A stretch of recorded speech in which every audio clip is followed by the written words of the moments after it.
वालेकुम, नमस्ते, जय माता दी। अपने चैनल में आप लोग का स्वागत करती हूँ। एक छोटा सा लाचारी की प्रस्तुत करने जा रही हूँ। आपको कैसा लगेगा आप लोग कमेंट बॉक्स में बताइएगा। अगर हमारा गाना अच्छा लगे तो लाइक करिएगा, सब्सक्राइब करिएगा, शेयर करिएगा और कमेंट बॉक्स में जरूर बताइएगा हमारा गाना आप सबको कैसा लगा।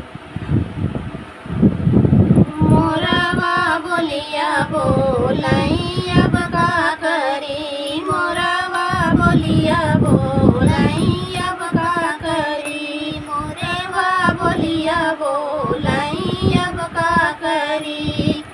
जब हम भैले 8 बरिस के, जब हम भैले 8 बरिस, बाबा कैले बियाहवा अब का करी, बाबा कैले बियाहवा अब का करी।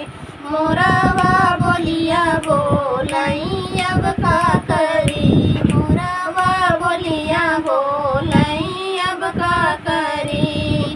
जब हम भैले 12 बरिस के, जब हम भैले 12 बरिस, पिया माँ गई गवनमा अब का करी, पिया माँ गई गवनमा अब का करी। मोरवा बोलिया बोलाई अब का करी, मोरवा बोलिया बोलाई अब का करी।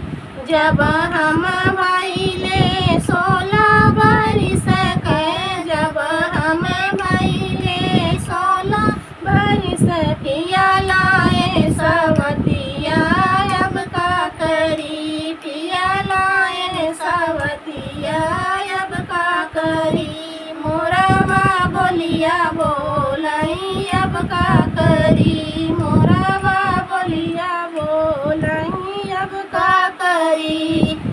देती न मोरी सासू डाल तलवारिया, देती न मोरी सासू डाल तलवारी, हाथी डरते ऊपर नामा अब का करी, हाथी डरते ऊपर नामा अब का करी। मोरवा बोलिया बोलाई अब का करी, मोरवा बोलिया बोलाई अब का करी।